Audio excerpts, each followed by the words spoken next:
আসসালামু আলাইকুম। আমি রাসেল মিরাজ রামি। আপনারা আমার হাতে একটি মিনি সোলার প্যানেল দেখতে পাচ্ছেন। আসলে এটি শুধু একটি সোলার প্যানেল না, এটি একটি solar emergency light plus torch. অর্থাৎ এটিতে আমি টর্চ লাইট ও ফ্ল্যাশ লাইট উভয়েরই ব্যবস্থা রেখেছি। আর এটির ডিজাইনটাও আমি এমনভাবে তৈরি করেছি যাতে এটি ধরতে সুবিধা হয়। এখন তাহলে চলুন এটি কিভাবে তৈরি করেছি সেটি দেখে নিই। এটি তৈরি করার জন্য এরকম একটি সোলার প্যানেল আর এরকম একটি পিভিসি পাইপ লাগবে। এই পাইপটির ডায়ামিটার 1.5 ইঞ্চ। আমি সোলার প্যানেলটি এই পিভিসি পাইপে বসিয়ে সোলারের মাপ বরাবর পাইপটিতে দাগ দিয়ে নিব। তারপর আমি এই দাগ বরাবর পাইপটি কেটে নিব। কাটা হলে পাইপটিকে উপর থেকে অর্ধেকের থেকে সামান্য বেশি করে কেটে নিব। অর্থাৎ এই দাগ বরাবর কেটে নিব। তো আমি এটি কেটে নিয়েছি। আপনারাও এইভাবে কেটে নিবেন। এখন আমি এই পাইপটির মাপ বরাবর এই পিভিসি শীটে ২ বার দাগ দিয়ে নিব।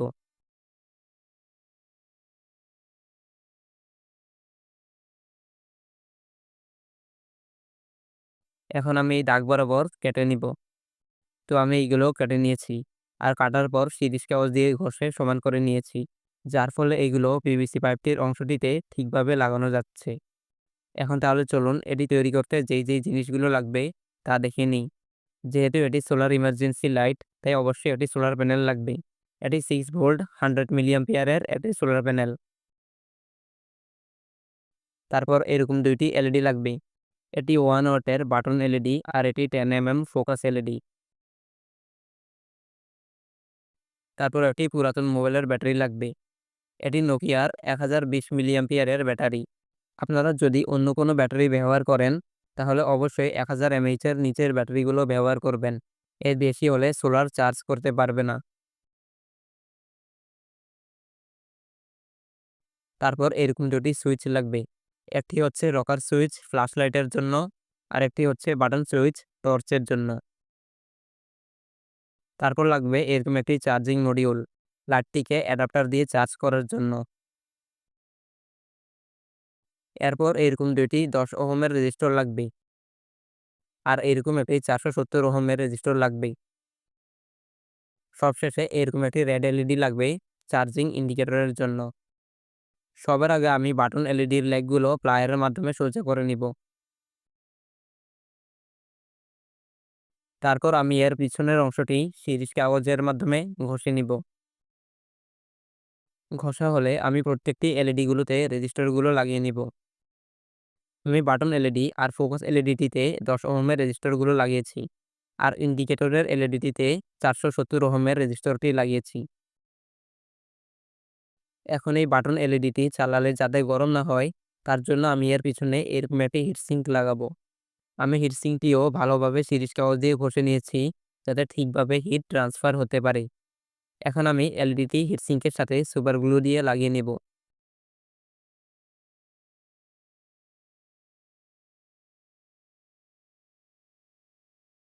তো আমি এটি লাগিয়ে নিয়েছি। এখন তাহলে অন্য কাজগুলো করা যাক। আমি এখন পাইপের কাটা অংশটি নিব আর পিভিসি শীটের টুকরোগুলো এটির সাথে লাগিয়ে নিব। একই সাথে আমি এটিতে কম্পোনেন্টস গুলো লাগানোর জন্য এটির গ্রুপ কাটিংও করে নিব। তাহলে আমি সব শেষ করে ভিডিওতে ফিরে আসছি। তো আমি পিভিসি টুকরোগুলো লাগিয়ে নিয়েছি আর গ্রুপও কাটিং করে নিয়েছি। এটি হচ্ছে বাটন এলইডির জন্য আর এটি হচ্ছে সুইচের জন্য। এটি হচ্ছে রকার সুইচের জন্য আর উপরেরটি হচ্ছে টর্চের জন্য। আর নিচেরগুলো হচ্ছে ইন্ডিকেটরের জন্য ও চার্জিং মডিউলের জন্য। এখন তাহলে চলুন এটিতে প্রত্যেকটি জিনিস লাগিয়ে ফেলি।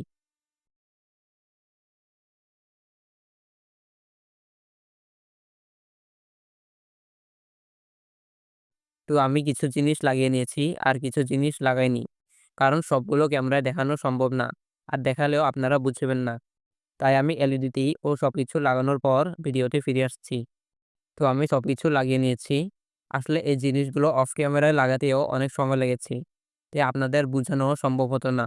আর স্বাভাবিক যে আপনারা এগুলোর কানেকশনগুলো বুঝতে পারবেন না। তাই আমি স্ক্রিনে একটি কানেকশন ডায়াগ্রাম দিয়ে দিয়েছি। আপনারা চাইলে এখান থেকে কানেকশনগুলো দেখে নিতে পারেন।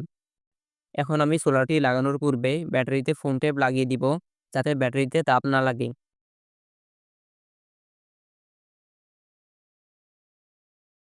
এখন আমি সোলারটি বডির সাথে গ্লু গান দিয়ে লাগিয়ে নিব।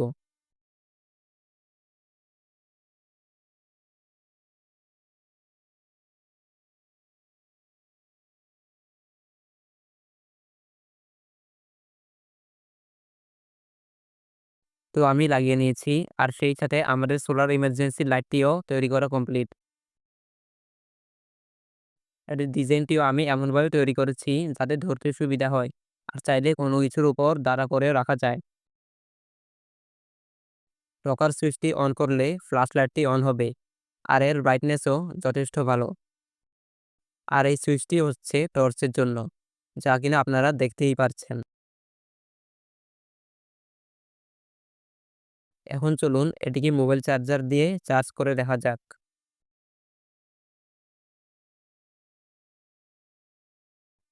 প্লাগ ইন করার সাথে সাথে এর রেড এলইডিটি জ্বলে উঠেছে, যা কিনা আপনারা দেখতে পাচ্ছেন আশা করি।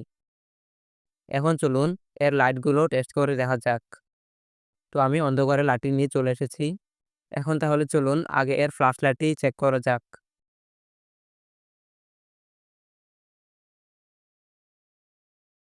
আশা করি আপনারা এর লাইটের ব্রাইটনেস দেখতে পাচ্ছেন। আপনাদের ক্যামেরায় কম লাগতে পারে, কিন্তু বাস্তবে এর আলো যথেষ্ট ভালো।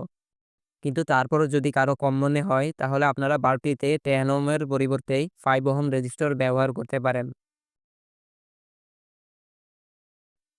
এখন চলুন টর্চের আলো দেখা যাক। এর টর্চের আলোও যথেষ্ট ভালো। আপনারা টর্চে অবশ্যই 10 ওহমের রেজিস্টর ব্যবহার করবেন। এর নিচে ব্যবহার করলে এলইডিটির লাইফটাইম কমে যেতে পারে।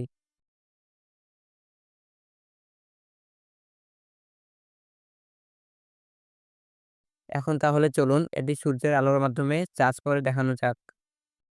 তো আমি লাইটটি দিনের আলোতে নিয়ে চলে এলাম। আসলে রাতে বৃষ্টি হয়েছিল, তাই আকাশ এখনো মেঘলা হয়ে আছে। কিন্তু এটিকে চার্জ করতে হলে কড়া সূর্যের আলোতে ৭ থেকে ৮ ঘন্টা রাখতে হবে।